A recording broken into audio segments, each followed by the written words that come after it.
John Lewis interview, take one, marker.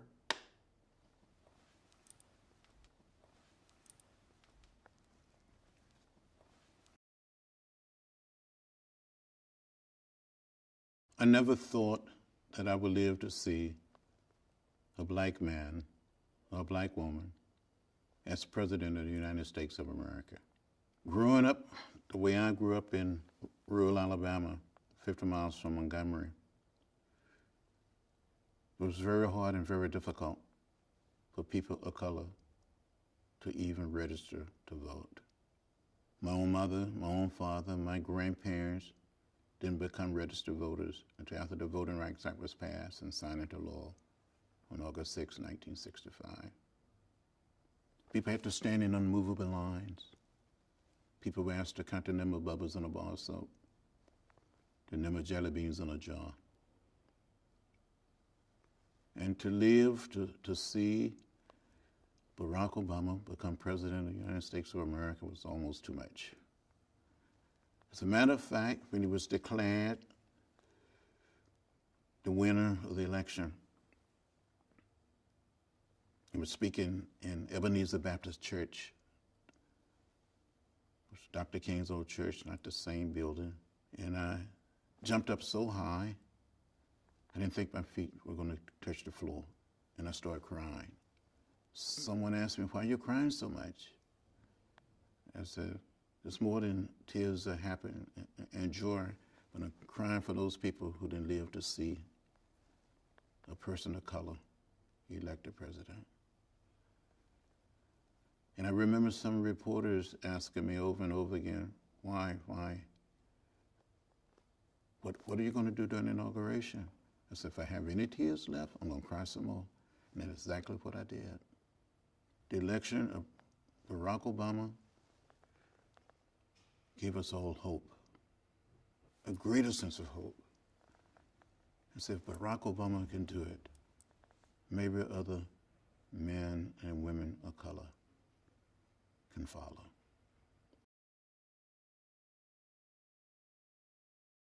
Barack Obama injected something very meaningful into the very veins of America. It inspired Americans to be willing to go all the way to change things. Not to be shy, but to be brave, courageous, and just go for it.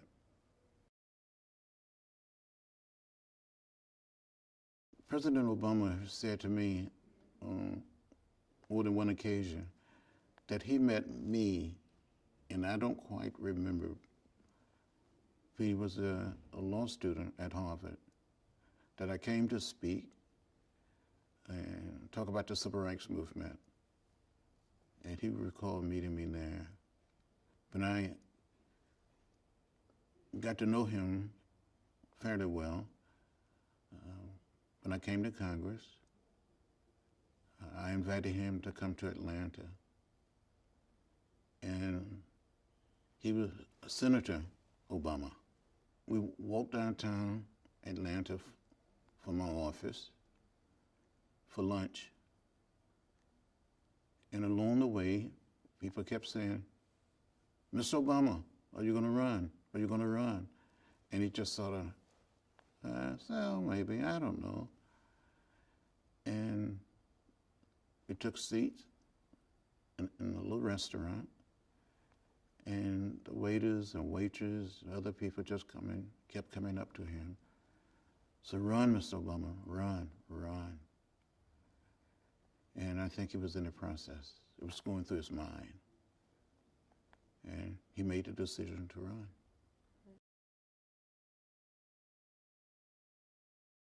run. I knew of it. I've heard of Bobby Rush over the years. And when Bobby got elected to Congress, Bobby would tell the story of what happened. Then he became state senator, and I kept up with him, this young man from Chicago.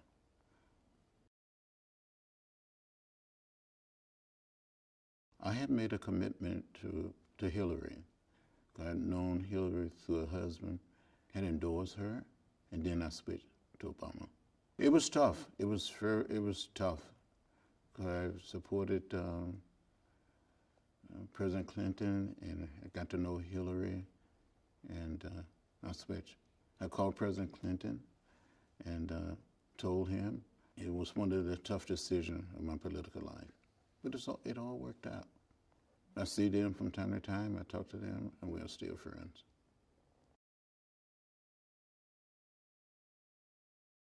I remember the speech very, very well. He spoke from the depth of his soul, out of his heart. He put it all on the table. He knew what to say. He knew how to say it. And he won the hearts and souls of many, many, many people because of that speech.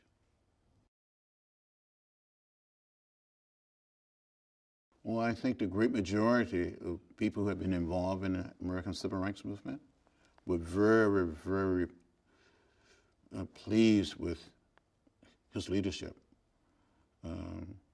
his commitment, his sense of dedication. He came across as a very brave and courageous guy to get out there and just, I'm running. And he ran. And he succeeded. I wanted him to come and walk across the bridge. I thought it was important. Other people had gone and walked across that bridge, and he was there. Hillary was there, and I think President Clinton came. But it was a coming together in a very strange way. I wanted President Obama, before he became president,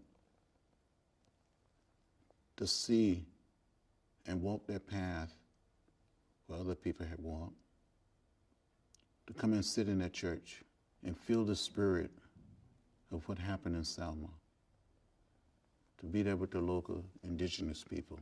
And I think they helped change him and inspired him.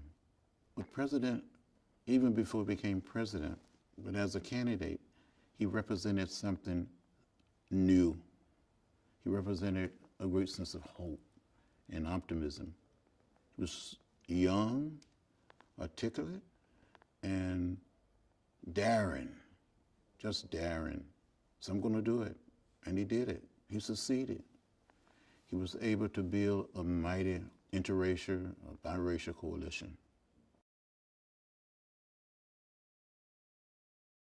The night that President Barack Obama won, I was standing in the pulpit of Ebenezer Baptist Church speaking in downtown Atlanta, the church that Dr. Martin Luther King Jr.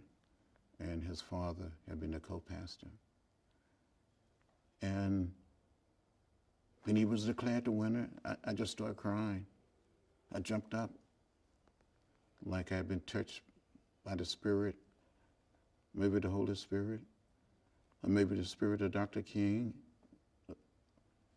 And I just cried. The day when he was inaugurated, I walked up to him and asked him to sign something.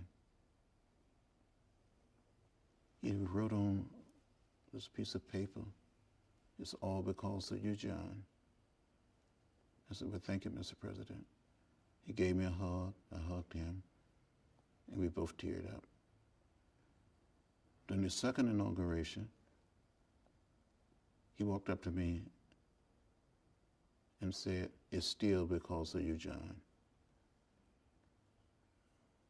That touched me deeply. So he remembered exactly what he had said 4 years earlier.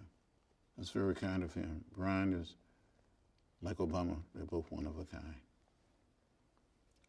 Two brilliant young men, young lawyers that are still making a contribution.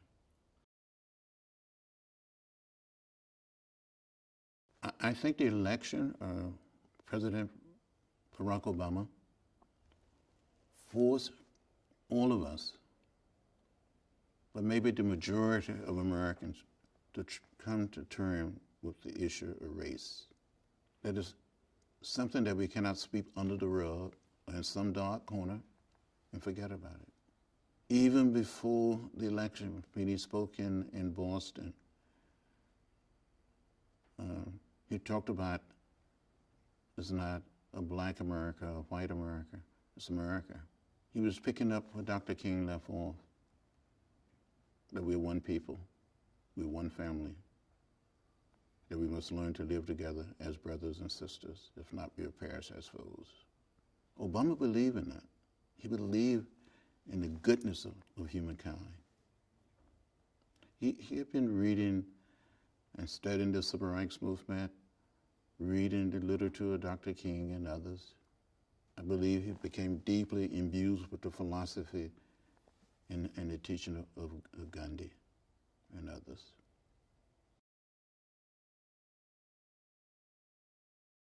President Obama, being a person of color, had to walk a very fine line. He couldn't shake things up too much.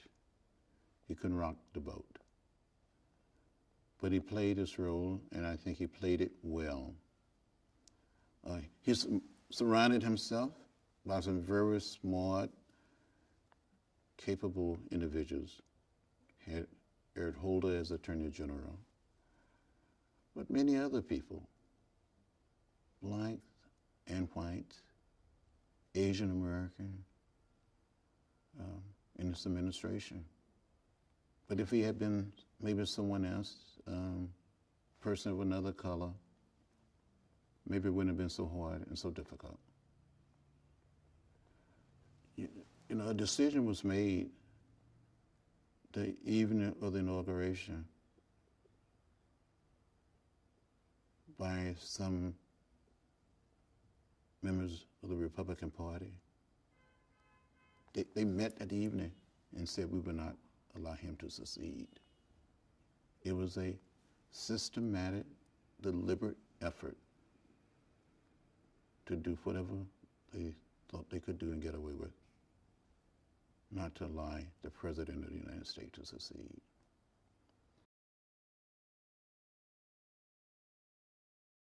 There were certain forces working against President Barack Obama, and people took advantage of it. If he got out of line or tried to be daring and bold on certain issues, there was members of Congress. There were some very powerful individuals said we would not let him succeed.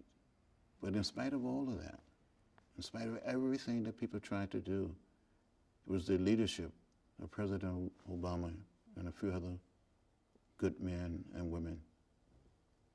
When we were facing the worst economic crisis problem in the history of modern America, they solved it, they rescued, they saved America. He was able to prevail. It was his deep commitment and his sense of determination, his belief in himself, working with people with goodwill that he could succeed. You're right, he saved the automobile industry, saved the banks, financial institutions, and got health care passed, and people fought it. It was a big, big victory to get health care for all Americans.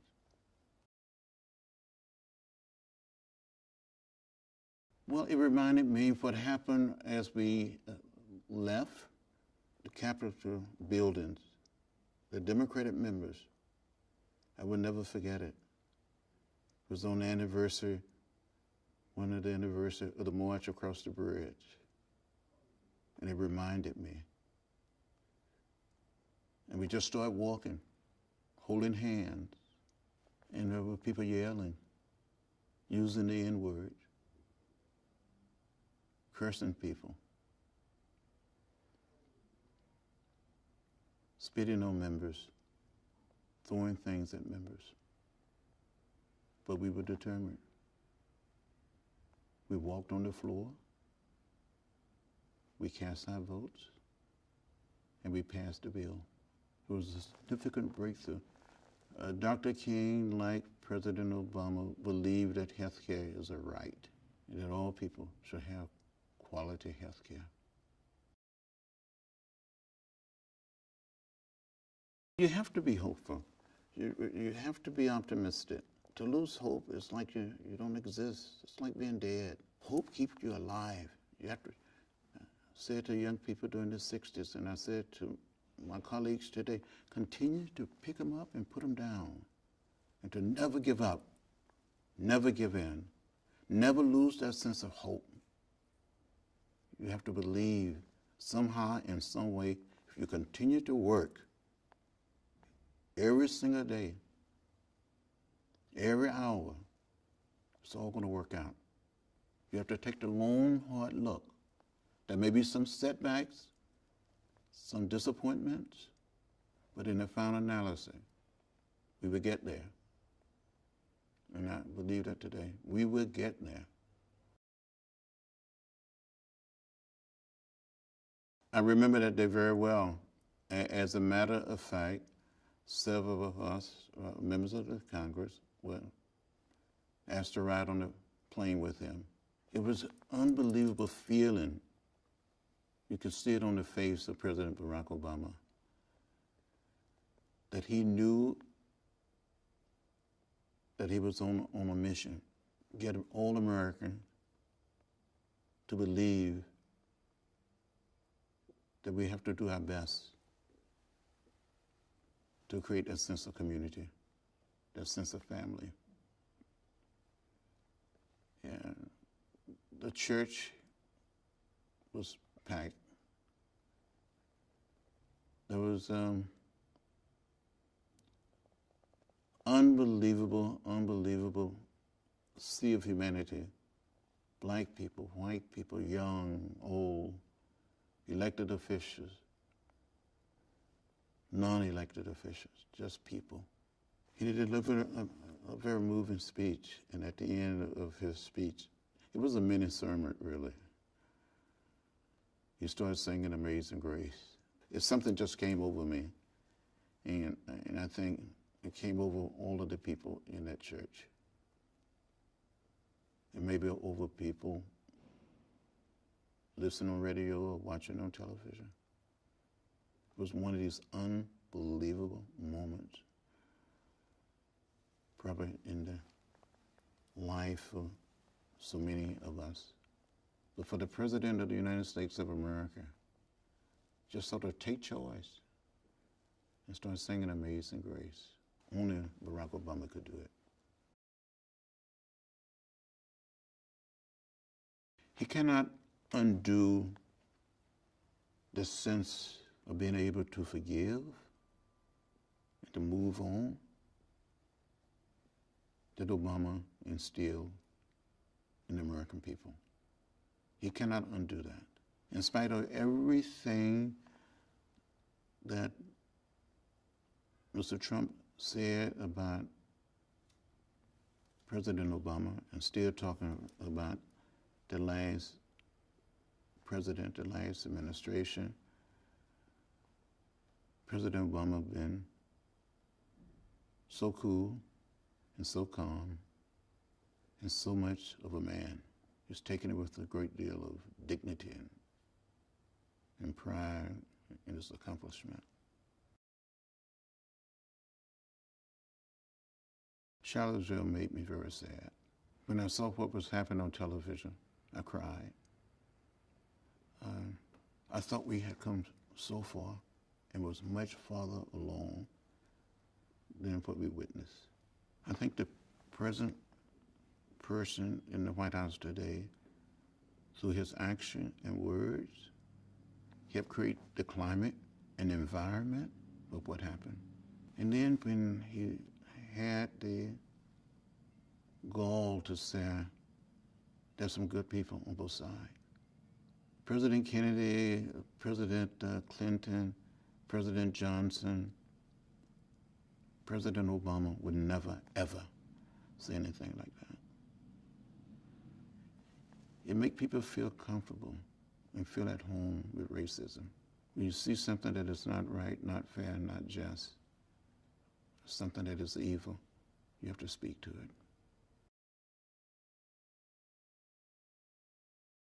it. It was good to see, it was good to hear President Obama using not just the words of Martin Luther King Jr., but to talk about it, to quote Dr. King, and in a sense, become the embodiment of Martin Luther King Jr. It's good to be with him on a King Celebration Day.